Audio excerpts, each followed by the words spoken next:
Commander Zax Krill of the Vexaran diplomatic fleet had seen many strange things during his 37 cycles of service. He'd witnessed the gas oceans of Proxima Centauri b catch fire. He'd survived the infamous quantum plague that turned half his crew temporarily two-dimensional. He'd even managed to negotiate peace with the notoriously grumpy hive queens of Rigel. But humans were a whole different category of weird. "Tell me again why we are signing this treaty," Zax asked, his four tentacle arms fidgeting with the strange plastic writing implement the humans had provided. "I'm still not convinced these creatures aren't just highly evolved bacteria that learned to wear clothes." His second-in-command, Science Officer Pella flicked her antennae in that annoying way she did whenever she thought he was being dense. "Because, Commander, despite their obvious biological shortcomings, the humans have somehow managed to defeat 3 of our battle fleets." "Pure luck," Zax muttered. "They also hacked our supposedly unhackable quantum computers," Pella continued, ignoring him. "A fluke. And they figured out how to use our own gravity weapons against us. Coincidence? And they did it all while listening to something called pop music and consuming liquids that are literally poison to their own bodies. They call it coffee and energy drinks." Zax's eye-stalks drooped slightly. "Fine. They are resourceful bacteria." The two Veterans stood in what the humans called a conference room, though to Zax it looked more like a box with windows. The humans seemed obsessed with right angles. Everything on their space station was square or rectangular, as if curves offended them on some fundamental level. It gave Zax a headache just looking at it all. "Ambassador Jenkins will be here momentarily," announced a human female whose name tag read Tanya Bowers, assistant to the diplomatic corps. How they managed to read those tiny symbols was beyond Zax. His own name in Vexaran script required at least 3 square meters of space to write properly. "Wonderful," Zax said, not even attempting to hide the sarcasm in his translator unit. "I can hardly wait to continue our fascinating discussion about trade routes and mineral rights." The human female smiled politely, clearly missing his sarcasm entirely.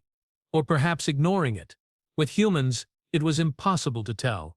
Their faces made the same expressions whether they were happy, planning to kill you, or experiencing digestive distress. "Ambassador Jenkins is very excited about finalizing the peace treaty," Tanya said. "This marks a historic day for both our species." "Historic indeed," Pella chimed in, always the diplomat. "The Great Council of Vexar has authorized me to express our profound commitment to lasting peace between our civilizations." Zax resisted the urge to roll all 4 of his eye stalks. Pella had been practicing that line for days. She'd even made him listen to her rehearse it while they were in the decontamination chamber, which was just cruel. There was nowhere to escape in decontamination. The door slid open with a whoosh, and in walked Ambassador Marcus Jenkins, flanked by 2 human military officers. Jenkins was tall for a human, with skin the color of nutrient paste and facial hair that reminded Zax of a small furry animal that had died on the lower half of his face. The humans called this a beard, and apparently grew them intentionally. "Commander Krill, Officer Thune. So good to see you again," Jenkins said, extending a hand. Zax stared at the appendage, still not entirely comfortable with the human greeting ritual. After an awkward moment, he extended his primary right tentacle and allowed Jenkins to grasp it. The sensation was, as always, disturbing. Human skin was so dry. "Ambassador Jenkins," Zax said, "let's get this over with, shall we? I have a fleet waiting to return home, and many of my crew are entering molt season. You do not want to be around Vexarians during molt season, trust me." Jenkins laughed, a barking sound that still made Zax's skin ripple involuntarily. "Always straight to business. I appreciate that about you, Commander. Please, have a seat." The human gestured to the chairs surrounding the conference table. Zax eyed them suspiciously. Human furniture was notoriously uncomfortable for Vexaran anatomy. Their posterior cushioning sacks were in all the wrong places. "I will stand, thank you," Zax said. Pella, ever the conformist, awkwardly folded herself into one of the chairs, her long limbs spilling over the edges like overcooked noodles. Jenkins nodded and remained standing as well, a gesture Zax reluctantly appreciated. "As you wish. Now I believe we have addressed all the major points of contention in our previous meetings. The treaty before you establishes clear boundaries for both our species. outlines trade agreements that should be mutually beneficial, and most importantly, ends the hostilities that have cost both sides dearly. Zax's secondary heart gave a twinge at that last part. The war with humans had indeed been costly for the Vexaran Imperium. Thousands of his people had perished when the humans figured out that simple radio waves at a specific frequency could disrupt Vexaran neural patterns. Such a primitive technology, and yet so effective. It was humiliating. Yes, we are all very eager to stop shooting at each other, Zax said. But I must once again express my concern about Section 7, Paragraph 12 of the treaty, the part about cultural exchange programs. Jenkins' face did something complicated. Zax had spent enough time around humans to recognize it as a suppressed smile. I assure you, Commander, the cultural exchanges will be entirely voluntary. No Vexaran will be forced to watch human entertainment or eat human food. It's not the entertainment or food I'm worried about, Zax said. It's your information-sharing tendencies. Humans have no concept of information hygiene. You broadcast everything. Your mating rituals, your religious beliefs, your political disputes, even your recipes for nutrient preparation. It's excessive. Pella made a soft clicking sound, her way of telling him to shut up. Zax ignored her. Jenkins spread his hands in a gesture that Zax had learned meant something like, "What can you do?" "That's just our way, Commander. We believe in the free exchange of ideas. It's what makes us human." "Well, it's what makes you dangerous," Zax muttered, but not quietly enough. "Dangerous?" Jenkins raised one of his facial hair strips an eyebrow. Zax remembered. "How so?" Pella interjected quickly. "What my commander means is that your species' approach to information sharing is very different from ours. Vexarans compartmentalize knowledge based on social caste and security clearance. The idea of making all information available to everyone is foreign to us." "Precisely," Zax said, grateful for Pella's diplomatic translation of his concerns. "Your internet is a security nightmare by Vexaran standards. You just let anyone access anything. Children learning quantum physics, civilians discussing military strategy, common workers debating economic policy. It's chaos." Jenkins nodded thoughtfully. "I understand your concerns, Commander, but I assure you, we have taken them into account. The treaty specifies that all cultural exchanges will respect the social customs and information protocols of both species. We are not looking to disrupt your way of life," Zax said, unconvinced. But the Great Council had been clear: sign the treaty, end the war, come home. His personal reservations were irrelevant in the face of the Council's directive. "Fine," he said finally, "let's sign your treaty and be done with it." Jenkins beamed, his face splitting into what humans called a grin. Zax found the expression vaguely threatening. All those flat teeth suddenly exposed. On Vexar, showing teeth was a prelude to combat or mating, depending on the context. With humans, it apparently meant they were pleased. Such a bizarre species. The human military officers stepped forward, placing the treaty documents on the table. "Actual paper," Zax noted with disdain. How primitive. The Vexaran Imperium had moved beyond physical documentation 8 centuries ago. Everything was stored in their collective memory cores, vast biological computers that held the sum total of Vexaran knowledge. "If you will just sign here," Jenkins said, pointing to a line at the bottom of the document. Zax picked up the writing implement, a pen, they called it, and awkwardly gripped it with his tentacle. The Vexaran signature glyph was complex, requiring precise movements and pressure variations. Trying to recreate it with this primitive tool was like trying to perform microsurgery while wearing oven mitts. After several fumbling attempts, Zax managed something that vaguely resembled his personal glyph. Jenkins didn't seem to notice or care about the poor quality of the signature. He signed his own name with a flourish, then stepped back, looking immensely satisfied. "Congratulations, Commander Krill," Jenkins said. "You have just made history." "Wonderful," Zax said dryly. "I will be sure to update my personal achievements log." Jenkins either missed or ignored the sarcasm. "This calls for a celebration. We have prepared a small reception with refreshments suitable for Vexaran biology. Would you care to join us?" Before Zax could decline, Pella spoke up. "We would be honored, Ambassador. The Great Council specifically instructed us to participate in post-treaty celebrations as a show of good faith." Zax shot her a look that promised retribution later. Pella pretended not to notice. Excellent. Jenkins clapped his hands together. Right this way, please. As they followed the humans out of the conference room, Zax leaned close to Pella and whispered, "The council said no such thing." "No, but they did say to foster positive relations," Pella whispered back. "Besides, I'm curious about these are refreshments suitable for Vexaran biology. The last time humans tried to feed us, they nearly poisoned half the diplomatic corps with something called cashews. Precisely why we should avoid their food entirely," Zax muttered. The humans led them to a larger room, this one filled with more humans in various colored clothing. Zax recognized some from previous negotiations, but many were new faces. All wore the same eager expression that Zax had come to associate with humans about to attempt cultural exchange. "Oh no," he said under his breath. "Welcome, honored guests." A human female with bright red head fibers stepped forward. "I'm Dr. Laura Maxwell, head of the Xenocultural Relations Department. We are so thrilled to have you join us for this momentous occasion." Zax managed a stiff bow, the Vexaran equivalent of a polite greeting. "Thank you for your hospitality." Dr. Maxwell beamed at him. "We have prepared some refreshments based on the biochemical analysis your medical team provided. There's purified water with trace minerals, protein structures similar to your native diet, and even some synthesized flavor compounds that should approximate Vexaran cuisine." Zax eyed the spread with suspicion. The last time he'd trusted human approximations of Vexaran food, he'd spent 3 days in the medical bay with all 4 stomachs in revolt. "Very thoughtful," he said, making no move toward the food. Pella, braver or more foolish, picked up what appeared to be a blue cube of protein. She sniffed it cautiously, then took a small bite. Her antennae quivered slightly.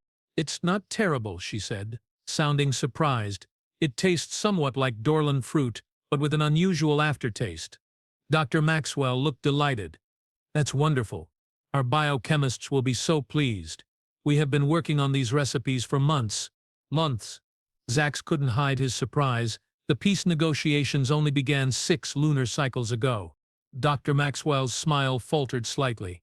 "Well, yes, but we have been preparing for peaceful contact for much longer. We always believed we would eventually find common ground, even while we were shooting at each other," Zax asked dryly. "Especially then," Jenkins interjected, appearing at Maxwell's side with 2 glasses of something clear. "War is just negotiation by other means, isn't it? Here, Commander. Purified water with the exact mineral content of Vexaran spring water." Zax accepted the glass reluctantly. He had to admit, these humans were thorough in their preparations, disturbingly so. As the reception continued, Zax found himself cornered by various human scientists and diplomats, all eager to discuss future collaborations. A human named Dr. Alex Turner was particularly persistent, going on at length about the potential for shared research into quantum computing. "Your memory cores are fascinating," Turner said, eyes gleaming with enthusiasm. "The way you have integrated biological and technological systems is centuries beyond our capabilities. The neural pathways, the quantum entanglement at the cellular level, it's revolutionary." Zax's eye stalks stiffened in alarm. "How do you know about the structure of our memory cores? That information is classified at the highest levels." Turner's expression froze momentarily. "Oh, just from the published scientific literature. Your scientists have released several papers on the basic principles." "No, they haven't," Zax said firmly. "Memory core technology is one of the Imperium's most closely guarded secrets." Turner laughed, a sound that seemed forced to Zax's sensitive hearing apparatus. "I must be mistaken then. Perhaps I'm thinking of a different technology. You know how it is with cross-species terminology, things get lost in translation." Before Zax could press further, Jenkins appeared, smoothly inserting himself into the conversation. "Dr. Turner, I believe Admiral Costa was looking for you. Something about the propulsion research project." Turner nodded quickly. "Of course. Excuse me, Commander Krill, it was fascinating speaking with you."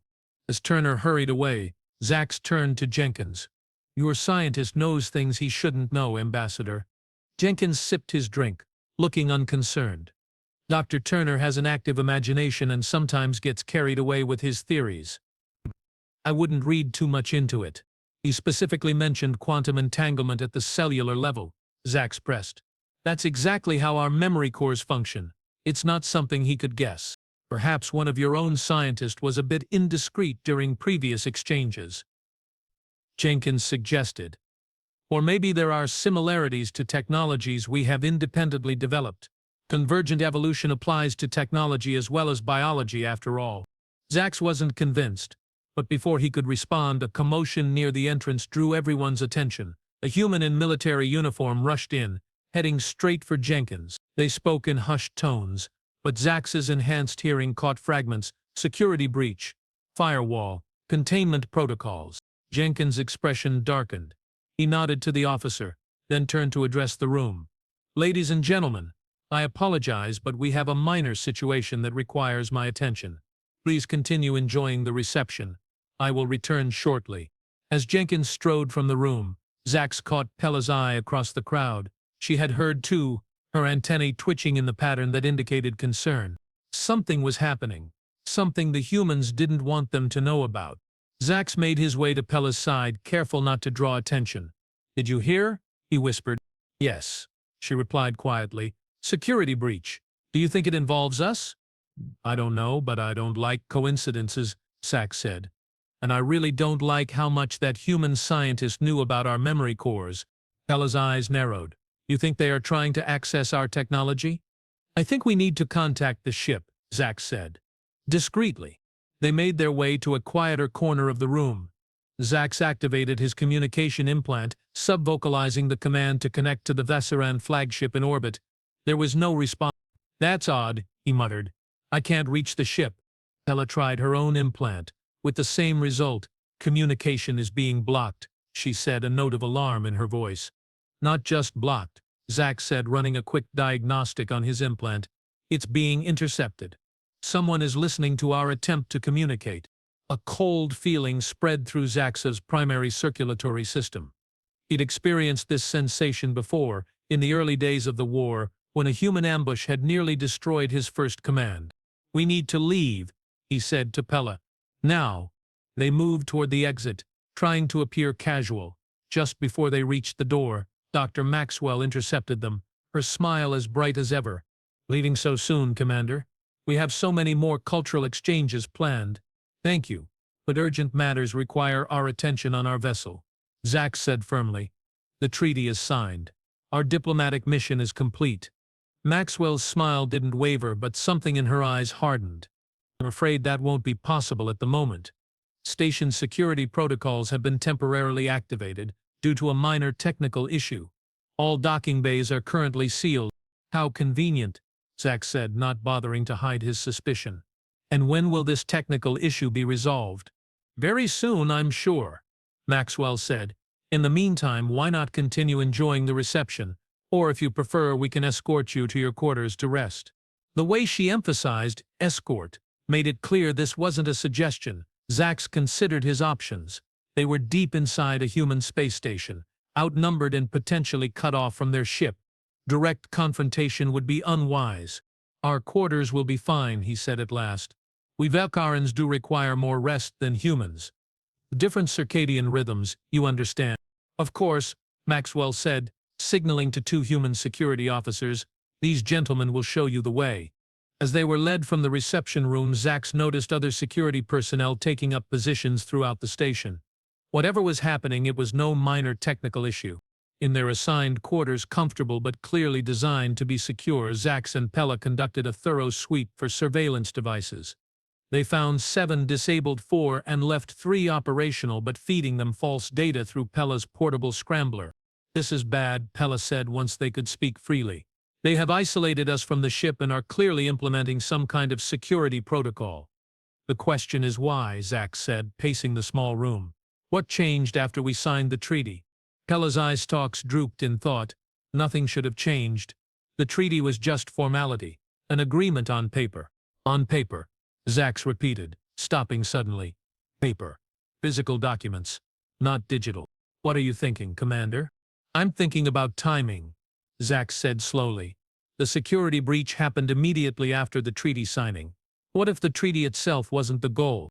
Pella's antennae straightened in alarm.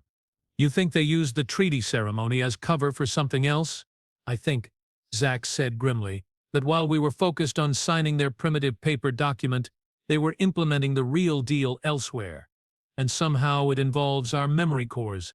A soft chime interrupted them, someone requesting entry to their quarters. Zax nodded to Pella, who reactivated the surveillance devices before he opened the door. Ambassador Jenkins stood there, his expression grave. Behind him stood Dr. Turner and two armed security officers. "Commander Krill," Jenkins said formally, "I'm afraid we have a situation that requires your immediate attention. If you and Officer Toon would please come with us." "What kind of situation?" Zax asked. Though he already suspected the answer, Jenkins's expression gave nothing away. "It would be better to show you. Please, this way." As they followed the humans through the corridors of the station, Zax couldn't shake the feeling that they were walking into something far more significant than a simple peace treaty. The real deal, it seemed, was just beginning to unfold. And somehow he was certain it had already been carved into their memory core. The corridors of the human space station seemed to stretch endlessly. Zax noticed they were heading toward the research section, a part of the station he'd never been permitted to visit during previous diplomatic meetings. His suspicion deepened with every step. "Ambassador Jenkins," Zax said, keeping his voice steady despite his growing alarm, "I must insist on knowing where you are taking us." Jenkins glanced back, his face a careful mask of professional concern. "To the source of our mutual problem, Commander. I believe you will find it enlightening." "Mutual problem?" Pella echoed. "Last I checked, our only mutual concern was signing your treaty, which we just did." Dr. Turner, walking alongside Jenkins, gave a nervous laugh. "Well, yes, but there's been a slight complication." They arrived at a heavy security door marked "Authorized Personnel Only" in human script. Jenkins pressed his palm against a scanner, and the door slid open with a hydraulic hiss. Inside was a laboratory filled with sophisticated equipment, much of it connected to a central containment unit. Inside the unit, suspended in a transparent column, was a glistening, pulsating mass that Zax recognized immediately. "By the void," he gasped. "That's a Vexaran memory core segment. How did you—" "This is an act of war." Ella made a high-pitched clicking sound, the Vexaran equivalent of a shocked gasp. "Commander, that's not just any memory core segment, based on the neural pattern configuration. That's from the Central Archives." Jenkins raised his hands in a placating gesture. "Please, Commander, Officer Thune, this isn't what it appears to be." "Really?" "Because it appears to be theft of our most sacred technology." Zax's voice rose, his skin flushing deep purple with rage. "The Central Archives contain the entirety of Vexaran history, science, and cultural knowledge. We didn't steal it," Dr. Turner interjected quickly. "It was given to us." "Impossible." Zax's four eye-stalks swiveled to focus intensely on Turner. "No Vexaran would ever willingly share a memory core segment, especially not from the Central Archives." Turner and Jenkins exchanged a look that Zax couldn't interpret. Then Jenkins sighed heavily. "Commander, please sit down. What I'm about to tell you is classified at the highest level on both sides." Zax remained standing, his tentacle arms crossed in what he hoped translated as uncompromising anger to the humans. "I will stand." "As you wish," Jenkins said. He gestured to a console, and a holographic display activated, showing what appeared to be a timeline of events. "The war between our species wasn't what you think it was." "What I think?"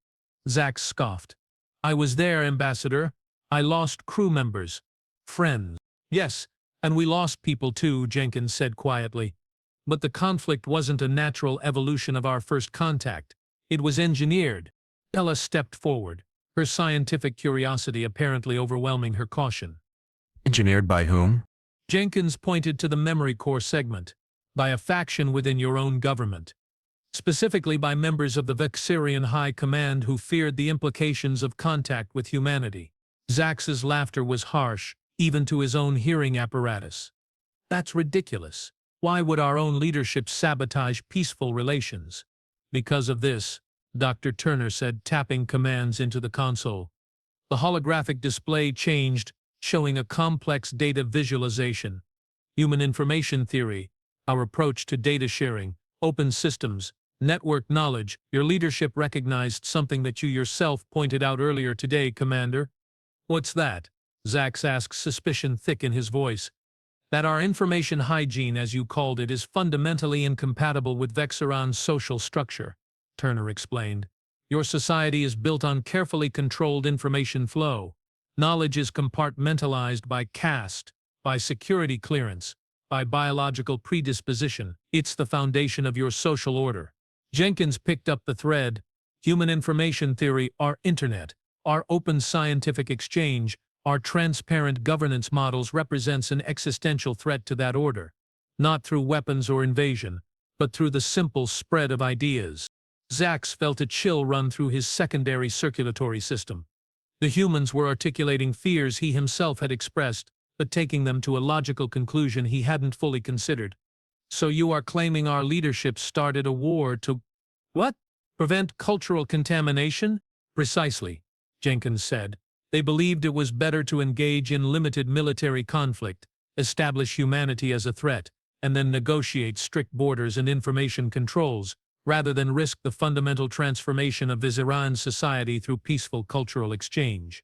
Pella's antennae were vibrating with agitation. This is absurd. Where's your proof? Dr. Turner gestured to the memory core. Right here. This segment was provided to us by a faction within your government scientists, philosophers, and even some military leaders who disagreed with the High Command's assessment. They believe that Vexaran society can adapt to new information paradigms without collapse. Traitors, Zax hissed, though with less conviction than he would have liked. Visionaries, Jenkins countered. They saw that isolation was ultimately futile. Information finds a way, Commander. Always has, across every civilization we have studied. Zax found himself momentarily at a loss for words, a rare occurrence for him. The scenario the humans described was outlandish, yet disturbingly plausible. The Vexaran social order had remained largely unchanged for millennia, preserved by strict information controls and biological predestination. The idea that the High Command might see humanity's chaotic information sharing as a contagion to be contained, it made a certain kind of sense. Even if what you are saying is true, Zax said finally, it doesn't explain why you have isolated us from our ship or why you are interfering with a memory core segment on your station. That's still a violation of the treaty we just signed. Jenkins and Turner exchanged another one of those inscrutable human looks. There's more, Jenkins said. The memory core segment isn't just evidence of the conspiracy, it's also the target of one. What do you mean?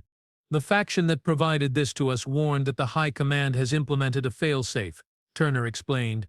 A quantum virus embedded in the treaty transmission protocols. When the official text of the treaty was transmitted to the Vexaran Central Archives for recording a procedure that should be happening right about now, the virus was designed to activate and systematically corrupt certain knowledge repositories.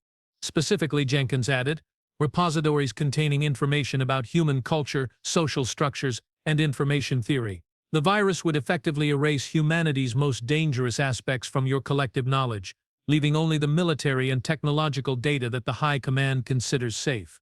Pella made a sound of disbelief. That's not possible. The archives have quantum-level security protocols. They can't be selectively edited like that. They can if the commands come from within using High Command authorization codes, Turner said. The virus was designed to look like a routine data hygiene protocol, something your systems would accept without question. Zax felt his equilibrium stabilizers struggling to keep him upright. If what the humans were saying was true, it represented a level of internal corruption within the Vexaran government that was almost unthinkable. And the memory core segment? He asked, gesturing to the pulsating mass in the containment unit. A backup, Jenkins said simply, containing uncorrupted copies of the knowledge the virus is targeting, provided by your allies within the government, to be reintegrated once the conspiracy is exposed. Which brings us to why you are here, Turner added. We need your help, Commander. Your authentication codes can help us establish a secure connection to your fleet and transmit evidence of the conspiracy before the High Command can complete their information purge. Zax looked from the humans to Pella, searching for guidance. His science officer's expression was troubled, her antennae in the configuration that indicated deep thought. This is a lot to process, Zax said, buying time. You are asking me to believe that our own leadership engineered a war that cost thousands of lives just to avoid cultural contamination. And now they are attempting to rewrite our collective knowledge. Why would I help you interfere with our archives based on such an outlandish claim? Jenkins sighed, then nodded to Turner. The scientist tapped a few commands into the console and the holographic display changed again. This time, it showed a recording of Vexaran High Commander named Velik speaking to what appeared to be a closed session of the military council. The human information paradigm represents a greater threat than their weapons, Velik was saying in the recording. Their concept of universal access to knowledge would destabilize our entire social structure within a generation. The compartmentalization of information is the foundation upon which our civilization is built. This war, regrettable as it may be, is necessary to establish humans as a threat rather than a source of cultural exchange. Once peace is established on our terms, we can ensure proper information quarantine protocols. The recording continued, detailing the plan to use the peace treaty as cover for implementing what Velik called knowledge sanitization protocols.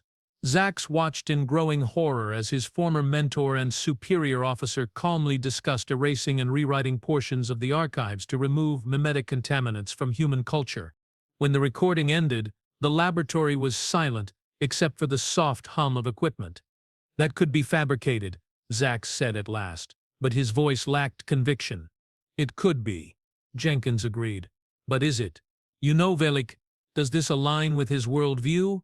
His concerns about cultural purity and information control? Zax didn't answer immediately. Commander Velik had always been a traditionalist, even by Vexaran standards. He'd frequently spoken about the dangers of information pollution and the need to maintain cognitive hygiene within the fleet. At the time, Zax had taken these as standard security concerns. Now, in light of this recording, they took on a more sinister cast. Let's say I believe you, Zax said carefully. What exactly do you want me to do? Jenkins looked relieved. We need to transmit a warning to your fleet, along with evidence of the conspiracy. But all standard communication channels are being monitored by loyalists to the High Command. We need to use your personal quantum entanglement link, the one embedded in your neural implant that can't be intercepted or blocked.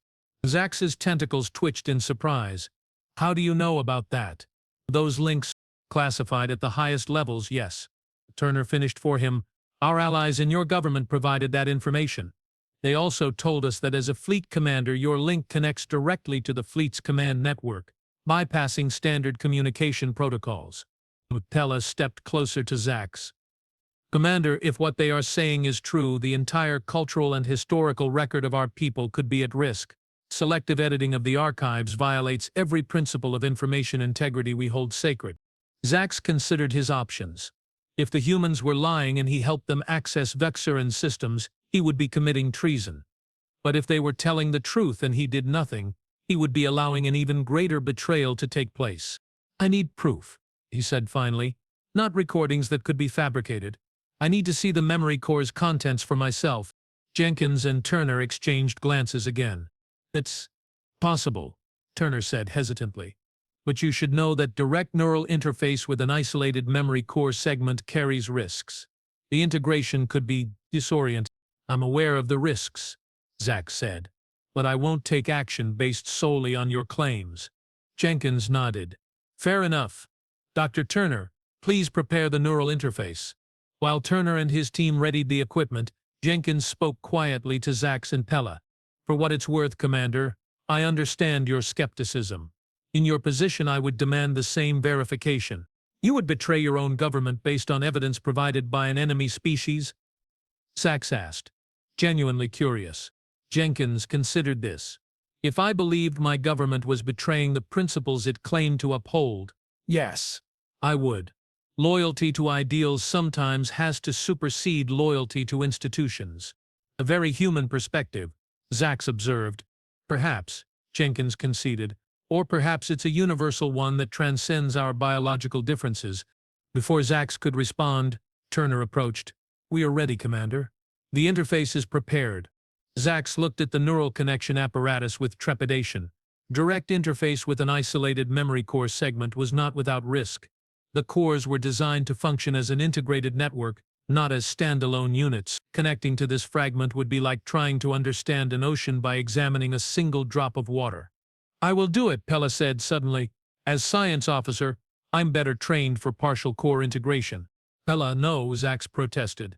The risk is mine to take, she interrupted. Besides, my neural pathways are more adaptable than yours. Military command conditioning makes your neural architecture too rigid for this kind of irregular connection. She wasn't wrong. Command conditioning did create certain neural rigidities, a necessary trade-off for enhanced decision-making under pressure. Very well, Zax said reluctantly. But at the first sign of integration destabilization, you disconnect. That's an order. Pella's antennae dipped in acknowledgement. Understood, Commander. The humans helped Pella connect to the interface. As the neural links established connection, her eye stalks went rigid, and her skin pulsed with rapid color changes, a sign that her nervous system was processing massive data inputs. After several tense minutes, the connection was severed, and Pella slumped into a support chair, her limbs trembling slightly. Pella? Zax moved to her side. What did you see? Her eyes focused on him, clarity returning. It's true, Commander. All of it. The memory core contains unaltered records of the conspiracy, including operational plans for the archive purge. It's already underway. They are systematically removing all references to human information theory, democratic governance models, and open scientific exchange protocols. They are rewriting our understanding of humanity. Zax felt as though the artificial gravity had suddenly increased. The implications were staggering. Are you certain it wasn't fabricated? The quantum signature patterns are authentic, Pella said. I verified them against my own access memories. This segment came from the Central Archives, and the data it contains is genuine. She looked up at him, her expression grave. They are violating the most sacred principle of our civilization, Commander. Knowledge integrity. The foundation of truth itself. Zax straightened, his decision made. What do you need me to do? He asked Jenkins. The ambassador nodded to Turner, who brought forward a small device. This contains the evidence, along with a message from your allies within the government. We need you to transmit it through your quantum entanglement link to the Fleet Command Network. From there, it will propagate through the system and reach the uncorrupted portions of the archives before the purge is complete. The transmission will be traced back to me, Zax noted. Yes, Jenkins acknowledged. Your allies are prepared to protect you, but there will likely be consequences. Consequences, Zax repeated with a dry laugh, a polite word for court-martial, exile, or execution. There are risks, Jenkins admitted, but also possibilities. Your allies believe this action could trigger a fundamental reformation of Vexaran governance, one that preserves your cultural uniqueness, while allowing for more open information flow. Zax took the device, and if they are wrong, if this leads to social collapse, then at least it will be based on truth, not a fabricated reality created through archive manipulation, Pella said quietly. Our people deserve to make their own choices based on complete information. Very Vexaran of you to say so, Jenkins observed with what appeared to be genuine respect. Zax connected the device to his neural implant. The quantum entanglement link activated, creating a direct connection to the Fleet Command Network that couldn't be intercepted or blocked. With a final moment of hesitation, he initiated the transmission. The effect was almost immediate. His implant lit up with incoming communications from across the fleet. Confusion, alarm, outrage, as the evidence spread through the system. The conspiracy was exposed, and the archive purge was halted mid-process. It's done, Zax said, disconnecting the device. Though what happens next is anyone's guess. Jenkins smiled, a genuine expression, not the diplomatic mask he usually wore. What happens next is up to your people, but whatever they decide, it will be based on truth, not manipulation. How very human of you to find that comforting, Zax said, but there was less bite in his sarcasm than usual. 3 days later, Zax and Pella stood in the same conference room where they had signed the treaty. The situation within the Vexaran Imperium was still evolving, but the immediate crisis had passed. The archive purge had been stopped before irreversible damage occurred, and the conspiracy had been exposed. High Commander Velik and his co-conspirators were under house arrest, awaiting trial for violations of archive integrity, among the most serious crimes in Vexaran society. Ambassador Jenkins entered, followed by Dr. Turner and several other human officials. Their expressions were cautiously optimistic. Commander Krill, Officer Thune, Jenkins greeted them. I'm pleased to inform you that your provisional government has confirmed the validity of our treaty and wishes to proceed with implementation. With modifications, I presume, Zax. Jenkins nodded. Yes. Most notably the removal of the information quarantine provisions that the previous leadership insisted upon.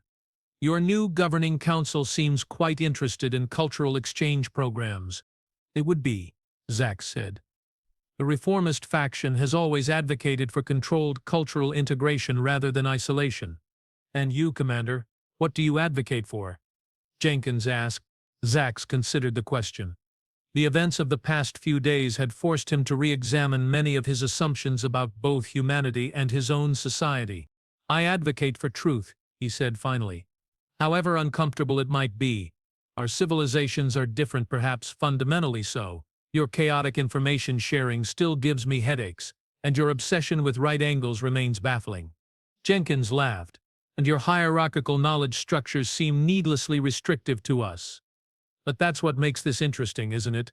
Interesting, Zax echoed, a very human word for potentially catastrophic. Pella made the clicking sound that signified Vexaran amusement. What the commander means to say is that we look forward to learning from each other, even if the process is occasionally disorienting. Well put, Officer Toon, Jenkins said. Speaking of learning, we have prepared new quarters for your extended stay. Your provisional government has appointed you both as permanent liaisons to Earth given your unique perspective on recent events. Permanent. Zax's eyestalks swiveled in surprise. That wasn't in our briefing. The transmission arrived while you were in medical evaluation yesterday, Pella explained. I was going to tell you, but then you got into that argument with the food synthesizer. It called my digestive capacity suboptimal.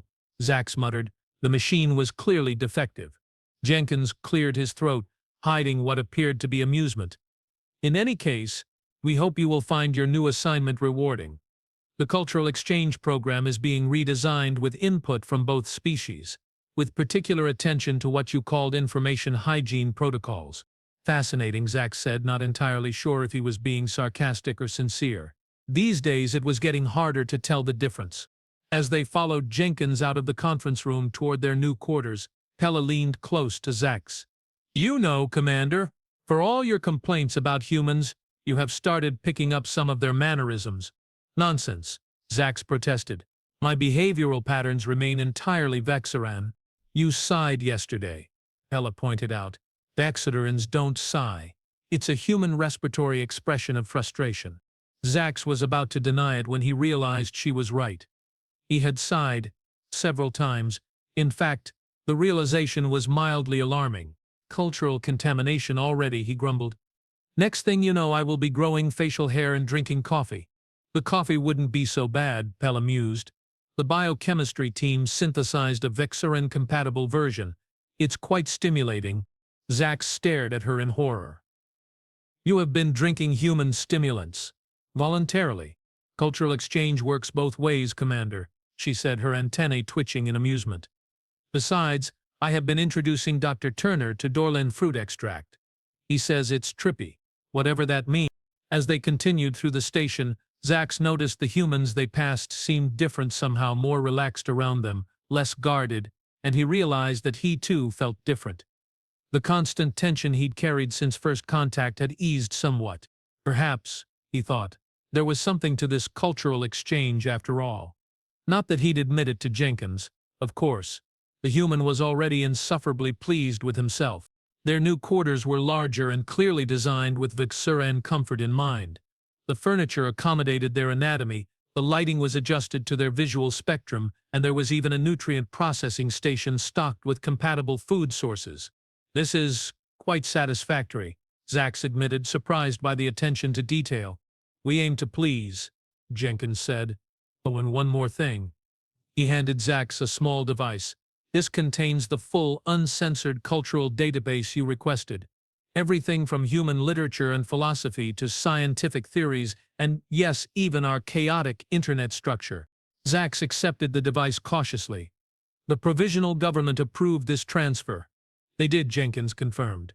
With the interesting condition that you review it first and provide recommendations for how it should be integrated into Vexaran information systems. They seem to value your perspective, despite your, or perhaps because of your initial skepticism. After Jenkins left, Zax examined the device. It contained more information about humanity than had ever been officially shared with the Vexaran Imperium. Information that just days ago the High Command had considered dangerous enough to start a war over. "Are you going to access it?" Pella asked, watching him curiously. Zax considered the question. The device represented everything he'd been taught to fear about human information sharing: its chaos, its lack of hierarchy, its potential to disrupt Vexaran's social order. But it also represented something else: truth. Unfiltered, unedited. And yes, uncomfortable truth. The very thing he'd just risked his career and possibly his life to defend. Yes, he decided, connecting the device to his neural implant. But slowly, some things shouldn't be rushed. As the data began to flow into his consciousness, Zax felt a momentary disorientation, the sensation of his orderly Vexaran thought patterns encountering the swirling chaos of human knowledge structures. It was dizzying, confusing, and strangely exhilarating. Perhaps this was the real treaty between their species, Zax reflected. Not the document signed with ink on paper, but this exchange of perspectives, this mutual reshaping of understanding, carved directly into memory, both biological and technological. The real deal indeed.